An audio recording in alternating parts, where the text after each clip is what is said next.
Hey guys, so welcome to my April reading wrap-up. I had a great reading month. I ironically went through a little bit of a reading slump for about a week or two, but I still managed to read 8 books, and most of them were 5 stars, which is wild. I have not had such a good reading month in a long time. So I'm going to walk through each of them and tell you if you should read them or not. First book I read was A Fate Inked in Blood. This is actually a no. It's my only no this month. I didn't like it. I thought I would. It's romantasy. It's Greek mythology. It had everything that I wanted to like, but it was just, I don't know if it's a writing style or what. It was just very dense, slow. And I feel like there were points where I didn't know what the plot was, which was kind of weird. Like there would be little plot points, but I could not see an underlying plot. And maybe that was on me.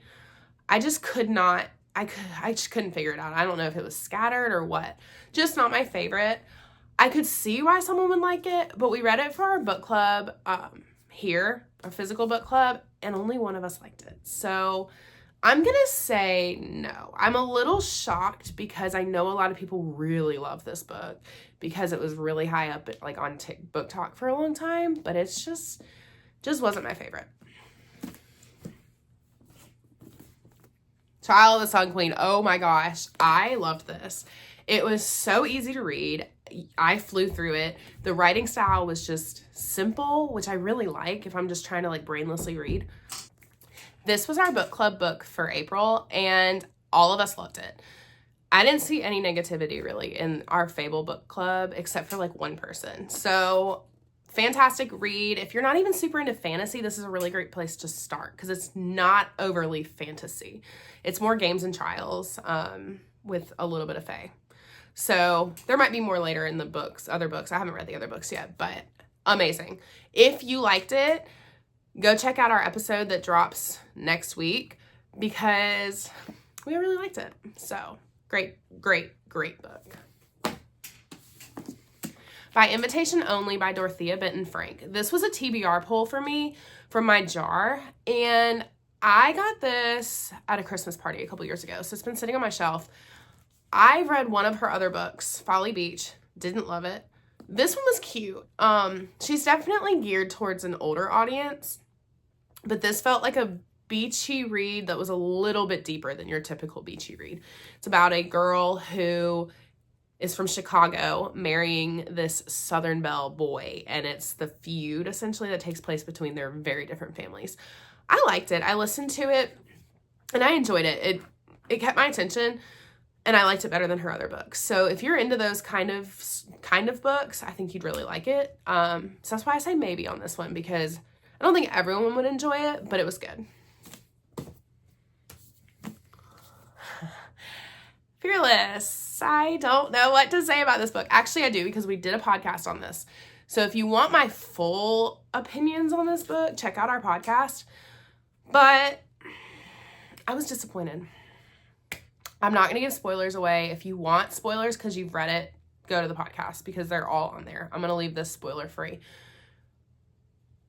If you've read the other 2 books, read it. It ties everything together. I don't really have any more questions. I just don't like the way it ended. They made someone into a villain that should not have been made into a villain, and it was very depressing. They also did something, Lauren Roberts did something very not okay to another character, and I am not okay with how it went. So, yeah, it's lengthy. It's pretty big, and it wasn't my favorite. But if you've read the other 2 books, which I really liked, finish it because I still enjoyed it. I was just not happy with how she decided to end the whole series.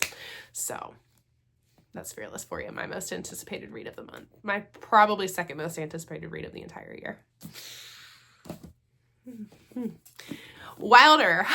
I love this one by Rebecca Yarros. This was my TBR jar pull from Kaylee and Mackenzie that we do every book club episode. We pull a book for each other that we have like specifically personalized for that person. So I picked this one.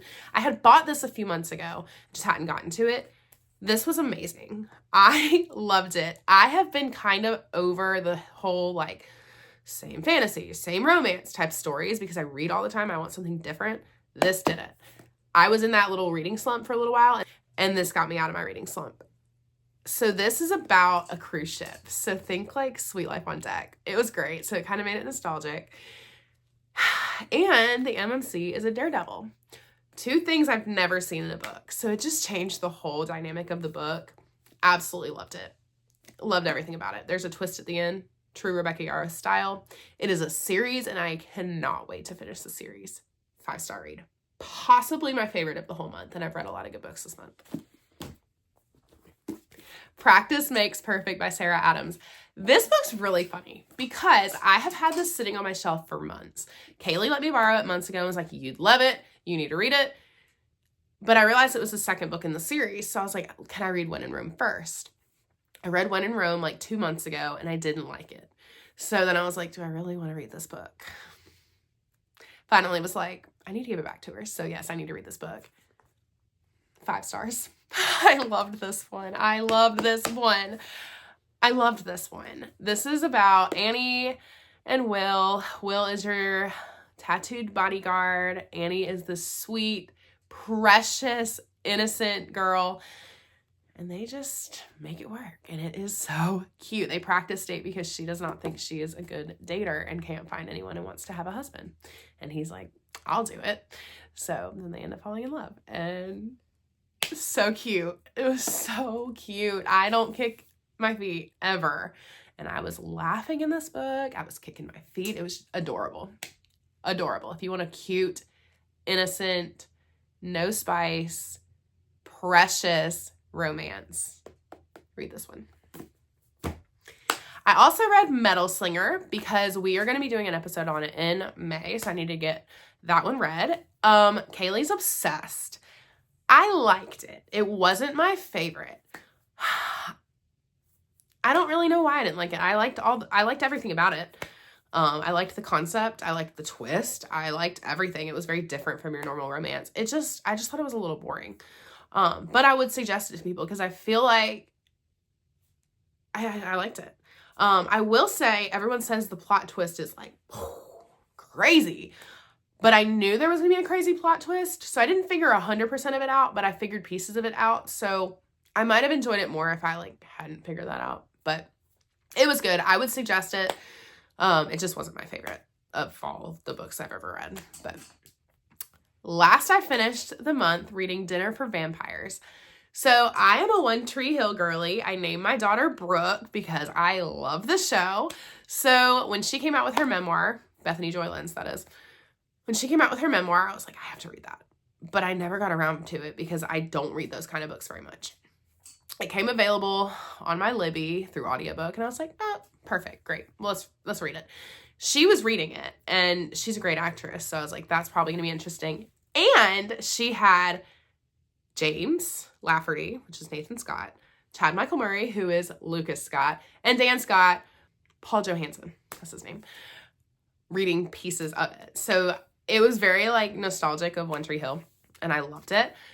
The storyline though was amazing. She was in a cult growing up on her time in One Tree Hill and didn't know what was going on until she had a ton of money stolen from her, without giving too much away.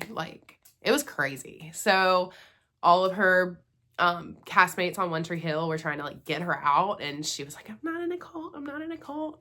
And then she realizes that she really was. So it was crazy. It was so good. I could not stop listening to it.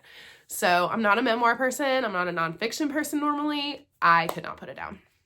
It was fantastic. So if you like One Tree Hill or you're interested in cults, because it wasn't really One Tree Hill based, it was more about the cult, great read. So overall, amazing month despite being in a slump. Yeah, I hope May is just as good because it was great.